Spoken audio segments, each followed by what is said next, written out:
Comedy में जो limit जिसको हम कहते हैं कि इस सीमा तक ठीक है, इसके बाद ख़राब है, वो आपको कैसे दिखता है? देखिए, लिमिट हमने क्रॉस नहीं की है, हमें लिमिट से बाहर धक्का दिया जा रहा है कि जब आप हर चीज़ को मना ही करते रहेंगे कि ये नहीं करना है, वो नहीं करना है, तो कहीं तो लिमिट ख़त्म हो जाएगी ना, फिर वो अपनानी पड़ेगी। हम बड़े खुश थे भाई, हमें कुणाल कामरा नहीं बनना है, ना ही हमें जेल जाना है। वर यू सरप्राइज जब पता चला आपको कि आपका शो कैंसिल किया जा रहा है? नहीं, ऐसा पहले भी हमें इस तरह की बातें हो चुकी हैं हमारे साथ। अब जैसे कोई वेन्यू है, अगर उसको धमका दे तो ऐसा लगे कि भाई वो लोग वेन्यू का नुकसान कर सकते हैं, थोड़ा सा हमें लगता है कि नहीं यार, किसी को चोट लग जाएगी, कोई घायल हो जाएगा, ऑडियंस में किसी को नुकसान हो जाए, और सबसे ज़्यादा डर तो मुझे अपनी जान का लगता है कि मुझे कुछ ना हो जाए। लोगों को मुगालता होगा कि ये बहुत बहादुर आदमी होगा। महिब साहब जी। एक पुरानी कहावत है अंग्रेजी की, what you seek is seeking you. Yes.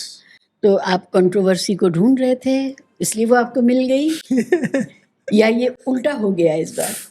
नहीं भाई, हम कंट्रोवर्सी को नहीं खोज रहे थे, पर एटलीस्ट हम उसे कंट्रोवर्सी नहीं समझते, जिसको लेके लोग जो हैं बहुत ज़्यादा हमारे देश में उत्साहित हो जाते हैं, उत्तेजित हो जाते हैं, एक्साइटेड हो जाते हैं। हमें उसमें कोई ऐसा बात नज़र नहीं आती है कि इसके लिए कुछ कंट्रोवर्सी क्रिएट हो। हमारे लिए बड़ी सिंपल सी बातें हैं, जो ज़माने में है वही हम बोलते हैं, है ना। तो हम मंटो तो नहीं है, पर वो उसका सोसाइटी का चेहरा और उसका जो नंगेज है वो दिखाना हमें लगता है कि ज़रूरी है। आपको समझ आया कि आपका शो क्यों कैंसिल किया गया? आपको वजह पता चली? वजह यही कि उन्हें शायद ऐसा लगा कि मैं कुछ बहुत ही अश्लील कॉमेडी करता हूँ, जो भारतीय संस्कृति के बिल्कुल खिलाफ है, और मुझे पक्का वो विश्वास है कि वो लोग स्टैंड अप कॉमेडी फॉलो नहीं करते, और अगर करते होते और उन्होंने कभी देखी होती तो उन्हें पता चलता कि हम क्या बोल रहे हैं और कैसे बोल रहे हैं। तो वो सटायर तो वैसे भी बहुत कम लोगों को समझ में आता है, और अगर सटायर एक्सप्लेन करना पड़े तो फिर तो लानत है, फिर तो क्या ही ज़रूरत क्या है फिर।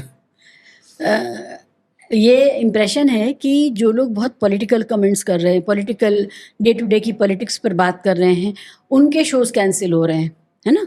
लेकिन आपका शो तो बहुत मासूमाना लगता है उस लिहाज से कि बस समाज के में जो कुछ हो रहा है उस पर आप ऑब्जर्व करते हैं और आप बात हाँ, करते हैं। नहीं ऐसा नहीं है, मैं मासूम माना तो नहीं है, पर वो इतना मेहनत से लिखा गया है कि उसमें अगर आप वाकई ही कुछ खोजना चाहेंगे, बहुत ही ज़्यादा नज़र लगा के देखेंगे, तो आपको लगेगा कि हाँ, ये तो वाकई बड़ा ख़राब आदमी है ना, ऐसे कैसे बोल सकता है।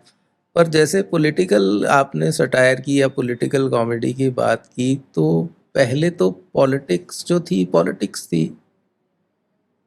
अब आप कौन सी ऐसी चीज़ छूटी है जिसमें पॉलिटिक्स नहीं आई है? अब आप खाने की बात नहीं कर सकते, पीने की बात नहीं कर सकते, आप पहनने की बात नहीं कर सकते, आप किसी रंग की बात नहीं कर सकते, आप किसी धर्म की बात नहीं कर सकते, क्योंकि वो सारा कुछ पॉलिटिक्स में घसीट लिया गया। तो अब किसकी बात करें फिर? अभी थोड़े दिन पहले हमने डिस्कोर्स सुना पूरा रूह अफ़ज़ा जिहाद पर। जी हाँ, अब बहुत अच्छी बात है। मतलब काफ़ी इनोवेटिव लोग हैं, तो ये तो मानना पड़ेगा उनकी बात कि भाई, है ना, कि इतना तो किसी ने, मतलब हमारी जो आज़ादी की लड़ाई में अगर कोई इतने क्रिएटिव लोग होते तो जल्दी मिल जाती शायद। तो इन्होंने ऐसी ऐसी चीज़ें इन्वेंट करके और अपना बातें बनाई हैं। मैं तो हैट्स ऑफ टू देम, बहुत बहुत अच्छा काम कर रहे हैं। Very impressive. वेरी हालांकि इम्प्रेसिव। आज़ादी के लड़ाई के दौरान इनके पुरखे तब वो क्रिएटिव नहीं थे और ना इस तरह की बात कर रहे थे, तब वो अंग्रेज़ों के साथ थे। ये तो खैर हमारा इतिहास है, लिखित इतिहास है। सर ये बताइए कि ये जो पूरा मामला है कॉमेडी में जो लिमिट जिसको हम कहते हैं कि इस सीमा तक ठीक है, इसके बाद ख़राब है, वो आपको कैसे दिखता है? आप क्योंकि प्रैक्टिशनर हैं कॉमेडी के, आपको वो कैसे दिखता है? देखिए, लिमिट हमने क्रॉस नहीं की है, हमें लिमिट से बाहर धक्का दिया जा रहा है। ये हमने नहीं क्रॉस करी है। हम तो खुश हैं कि हमने कुछ बोला और 100-150 आदमी 200 आदमी हंस दिया, हम खुश थे। तो उनका कि नहीं नहीं अब ये नहीं करेंगे आप। हम कहा ठीक है, हम थोड़ा और आगे बढ़ गए। आगे बढ़ते बढ़ते बढ़ते वो सीमा आ गई, लिमिट आ गई, तो उसके परे जाना पड़ा।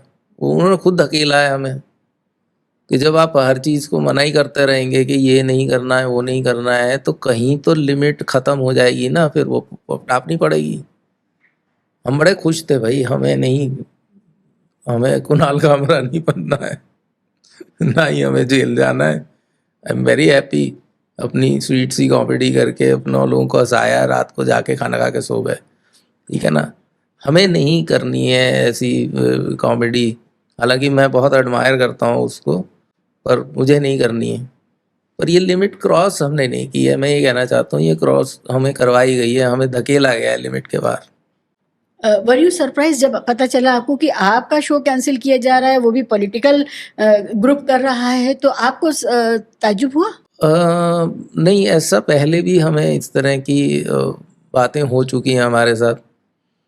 हमें मैसेजेस आते थे कि मत आइएगा, और तो फिर हम सहारा लेके भाई कि लॉ एंड ऑर्डर कुछ चीज़ होती है शायद, तो वो लोग भी कहने लगे कि मत आइएगा। तो लॉ फिर एंड हमने ऑर्डर कहा कि मेंटेन भाई करने हाँ, वाले। तो फिर हम ही क्या करेंगे जब आप ही मना कर रहे हैं। तो भाई जब एक ऑर्गेनाइज़र है उसको कोई ऐसे धमका दे, अब जैसे कोई वेन्यू है अगर उसको धमका दे, तो और ऐसा लगे कि भाई वो लोग वेन्यू का नुकसान कर सकते हैं, जैसा कि हो ही रहा है आजकल, तो फिर वो मतलब थोड़ा सा हमें लगता है कि नहीं यार, किसी को चोट लग जाएगी, कोई घायल हो जाएगा, ऑडियंस में किसी को नुकसान हो जाए। और सबसे ज़्यादा डर तो मुझे अपनी जान का लगता है कि मुझे कुछ ना हो जाए। लोगों को मुगालता होगा कि ये बहुत बहादुर आदमी होगा। हम नहीं है, बहुत डरपोक आदमी, हम सबसे पहले भागते हैं। जिस दिन तोड़फोड़ हो रही थी हैबिटेट में बॉम्बे में, जी कुणाल कामरा के शो के बाद, उस दिन पुनीत पानिया और हम लोग साथ में बैठे हुए थे और रिकॉर्डिंग करने जा रहे थे, तब पता चला कि वहाँ शुरू हो गई है तोड़फोड़ और बीएमसी भी आ गई है। हाँ। तो ये जो कमाल की बात है कि गुंडे गुंडागर्दी करें एक बात है, लेकिन जिन एजेंसीज को लॉ एंड ऑर्डर मेंटेन करना है, जब वो भी वही करने लगते हैं आकर के।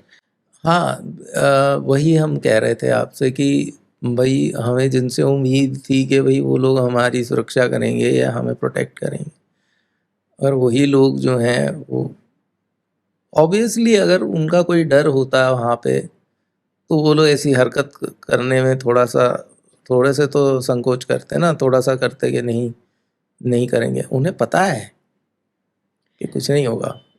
और कुछ हुआ भी नहीं, और गुंडों ने अपना काम करने के बाद, अपराध करने के बाद बाकायदा प्रेस को संबोधित किया। हाँ, प्रेस ने उनको प्रेस कॉन्फ्रेंस की गई जी है, तो वो फिर वो पर वही ठीक है।